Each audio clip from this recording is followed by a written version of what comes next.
Hi friends, എല്ലാവർക്കും സ്വാഗതം. ഇന്ന് നമ്മൾ തയ്യാറാക്കാൻ പോകുന്നത് വെണ്ടയ്ക്ക കൊണ്ടൊരു വിഭവമാണ് Bhendi Masala. അപ്പോൾ ടേസ്റ്റി ആൻഡ് ഹെൽത്തി ആയിട്ടുള്ള Bhendi Masala നമുക്ക് തയ്യാറാക്കാം. നിങ്ങൾക്ക് ഇതുപോലത്തെ ഹെൽത്തി റെസിപ്പി ഇഷ്ടമാണോ? നിങ്ങൾ ഹെൽത്ത് കോൺഷ്യസ് ആണോ? എങ്കിൽ റേഷ് ന്യൂട്രി റെസിപ്പി സബ്സ്ക്രൈബ് ചെയ്യാൻ മറക്കരുത്. So keep watching. Hope you like it. ഞാനിവിടെ ഇപ്പോൾ 1 ടേബിൾ സ്പൂൺ വെളിച്ചെണ്ണയാണ് എടുക്കുന്നത്. ഇനി എണ്ണയൊന്ന് ചൂടായി വരട്ടെ. ഇപ്പോൾ എണ്ണ നന്നായിട്ട് ചൂടായി വന്നിട്ടുണ്ട്. ഇനി നമുക്കിതിലോട്ട് 1 ടീസ്പൂൺ ജീരകം ഇട്ട് കൊടുക്കാം. ജീരകം ഒന്ന് ചൂടായി ഒന്ന് പൊട്ടി വരട്ടെ. ഇനി നമുക്കിതിലോട്ട് സവോള ചെറുതായിട്ട് അരിഞ്ഞത് ഇട്ട് കൊടുക്കാം. ഞാനിവിടെ ഒരു മീഡിയം സൈസിലുള്ള പകുതി സവോളയാണ് എടുത്തിട്ടുള്ളത്. ഇനി നമുക്കിതൊന്ന് വഴറ്റിയെടുക്കാം. ഇപ്പോൾ നമ്മുടെ ഉള്ളി വഴണ്ട് വന്നിട്ടുണ്ട്. ഇനി നമുക്കിതിലോട്ട് പൊടികൾ ആഡ് ചെയ്ത് കൊടുക്കാം. ഞാനിവിടെ 1/4 ടീസ്പൂൺ മഞ്ഞൾപ്പൊടി ആഡ് ചെയ്ത് കൊടുക്കുവാണ്. അതോടൊപ്പം തന്നെ 1 ടീസ്പൂൺ മുളക് പൊടി ആഡ് ചെയ്യുവാണ്. നിങ്ങൾക്ക് ഇതിപ്പോൾ ഞാൻ സാധാ മുളക് പൊടിയാണ് ആഡ് ചെയ്യുന്നത്. നിങ്ങൾക്ക് കുറച്ചും കൂടെ കളർ വേണമെങ്കിൽ കാശ്മീരി ചില്ലി പൗഡർ ആഡ് ചെയ്യാം. അത് നിങ്ങളുടെ ഇഷ്ടം അനുസരിച്ച് ആഡ് ചെയ്യാവുന്നതാണ്.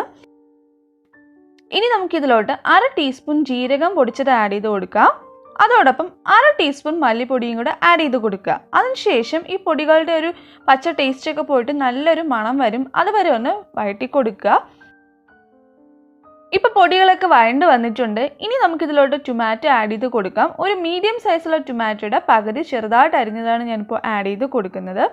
ഇനി നമുക്കിതിലോട്ട് ആവശ്യത്തിന് ഉപ്പ് ആഡ് ചെയ്ത് കൊടുക്കാം. ഞാനിപ്പോൾ 1/2 ടീസ്പൂൺ ഉപ്പാണ് ഇതിലോട്ട് ആഡ് ചെയ്യുന്നത്.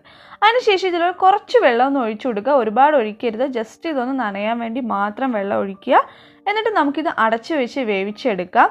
ഒരു 2 തൊട്ട് 3 മിനിറ്റ് വരെ നമുക്കിതൊന്ന് വേവിച്ചെടുക്കണം.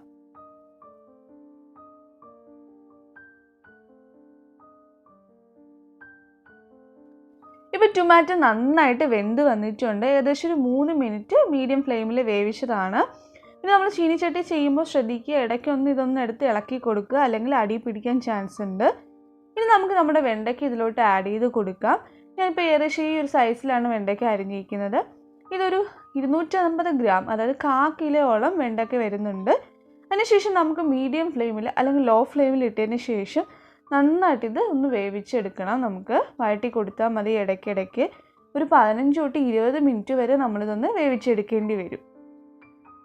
ഇപ്പോൾ റെഡി ആയിട്ടുണ്ട്. ആ കൂട്ടൊക്കെ അതിൽ നന്നായിട്ട് പിടിച്ച് നല്ല വാടി വന്നിട്ടുണ്ട്. ഏകദേശം ഒരു 20 മിനിറ്റ് ലോ ഫ്ലെയിമിൽ ഇട്ടിട്ട് ഞാനിത് വഴറ്റി കൊടുത്തു. അപ്പോൾ നമ്മുടെ ടേസ്റ്റ് ആൻഡ് ഹെൽത്തി ആയിട്ടുള്ള Bhendi മസാല റെഡി ആയിട്ടുണ്ട്. നിങ്ങൾ എന്തായാലും ട്രൈ ചെയ്ത് നോക്കുക. തീർച്ചയായിട്ടും നമുക്ക് ഇഷ്ടപ്പെടുന്നതായിരിക്കും.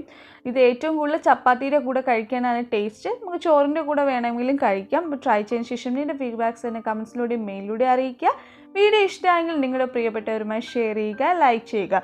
ഇതുപോലത്തെ ഹെൽത്തി റെസിപ്പീസ് ഇഷ്ടമാണെങ്കിൽ റേഷ് ന്യൂട്രി റെസിപ്പീസ് സബ്സ്ക്രൈബ് ചെയ്യാൻ മറക്കരുത്. വീണ്ടും മറ്റൊരു വീഡിയോയുമായി കാണാം. Take care. ബൈ.